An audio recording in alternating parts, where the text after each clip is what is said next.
বিয়ের আগেই হয়ে যান ৮ মাসের অন্তঃসত্ত্বা। তার পরবর্তীতে ওই নারী স্ত্রীর স্বীকৃতি পাওয়ার জন্য এবং তার পেটে আসা সন্তানের বাবার পরিচয়ের জন্য যে কর্মকাণ্ডটা ঘটালো, সে পুরো ঘটা শোনার পরবর্তীতে আপনারা অবাক হয়ে যাবেন যে একটা নারী বিয়ে হওয়ার আগেই ৮ মাসের অন্তঃসত্ত্বা আসলে কিভাবে হয়ে যায়। তো চলুন না বেশি দেরি না করে মূল ঘটনাটা আলোচনা করি, তাহলে আপনারা বুঝতে পারবেন। তো আপনারা স্ক্রিনের মধ্যে দেখতে পারতেছেন একজন নারী, তো এই নারীর নাম হলো সোনিয়া।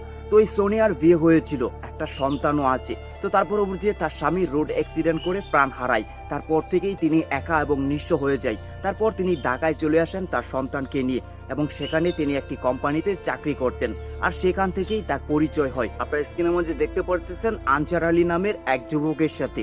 তো তাদের পরিচয় প্রথম অবস্থায়, আর সেখান থেকেই একটা মনের আনাগোনা হয়ে যায়। আর সেখান থেকেই তাদের মাঝে একটা ভালোবাসার উৎপত্তি হয়। তো তারা যখন ভালোবাসায় তারা পৌঁছে যায়, তখন যেহেতু তারা প্রাপ্তবয়স্ক, সেই ক্ষেত্রে তারা বিয়ে শাদী ছাড়াই একটা রুমের মাঝে তারা নির্জনে সময় কাটাচ্ছে। আপনারা বুঝতেই পারতেছেন, একটা রুমের মাঝে বিয়ে ছাড়াই স্বামী স্ত্রীর সম্পর্কে তারা সময় কাটাচ্ছে। সেই ক্ষেত্রে তাদের মাঝে একাধিকবার মানে যে কোনো সময়ই হতো শারীরিক সম্পর্ক, কিন্তু তাদের বিয়ে হয়নি। আর এভাবেই চলতেছিল দিন।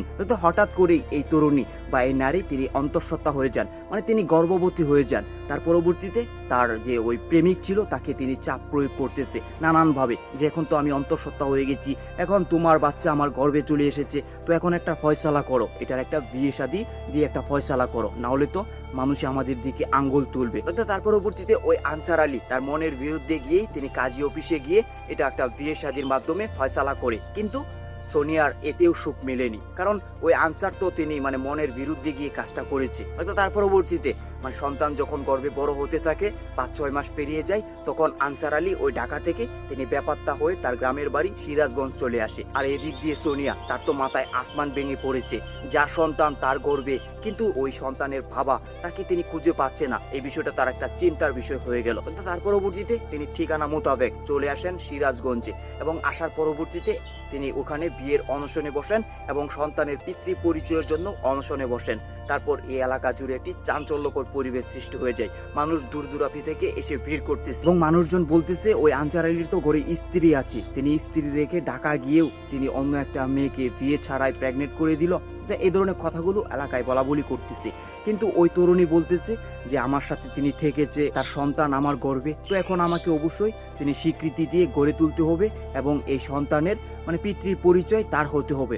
তার পরবর্তীতে এলাকাবাসী মানে এই আনসার আলীর বড় ভাই বলতেছে এই সন্তান যে আমার ভাইয়ের, তার কি নিশ্চয়তা আছে, সেটাও তো হতে পারে অন্য কারো। তার পরবর্তীতে এই তরুণী বলতেছে এই সন্তান যতদিন দুনিয়ার আলো না দেখবে ততদিন আমি আপনাদের কাছে থাকবো, এবং এই সন্তান যখন দুনিয়ার আলো দেখবে তার পরবর্তীতে তার ডিএনএ টেস্ট করবেন। ডিএনএ টেস্ট করার পরবর্তীতে যদি আপনার ভাইয়ের সাথে মিলে তাহলে আমাকে রাখবেন, আর যদি না মিলে তাহলে আমি নিজে কথা দিতেছি এক কাপড়ে আমি এই বাড়ি থেকে বেরিয়ে যাব, এবং আমার মুখ আপনাদেরকে কখনোই দেখাবো না। অর্থাৎ এই ধরনের কথাগুলো এই তরুণী বলতেছে। তাহলে এলাকাবাসী বুঝে নিতেছে, যেহেতু কনফিডেন্সের সাথে এই তরুণী কথাগুলো বলতেছে, তাহলে এলাকাবাসী ধারণা করতেছে এই সন্তানের বাবা এই আনসারি হবে, তিনি এই কাজটা করেছে। এলাকাবাসী এই তরুণীর এই অবস্থা দেখে তাকে ওই বাড়িতে থাকার জন্য অনুমতি দিয়েছে, এবং বলেছে সন্তান হওয়ার পরবর্তীতে ডিএনএ করা হবে, এবং ডিএনএ করার পরবর্তীতে যদি সন্তানের মানে পিতা মিলে যায় আপনার সাথে, তাহলে অবশ্যই আপনি তাকে স্ত্রীর মর্যাদা দিয়ে ঘরে রাখতে হবে। তা এ নিয়ে একটা মানে এলাকায় হই হুল্লা বা চাঞ্চল্যকর পরিবেশ সৃষ্টি হয়েছে।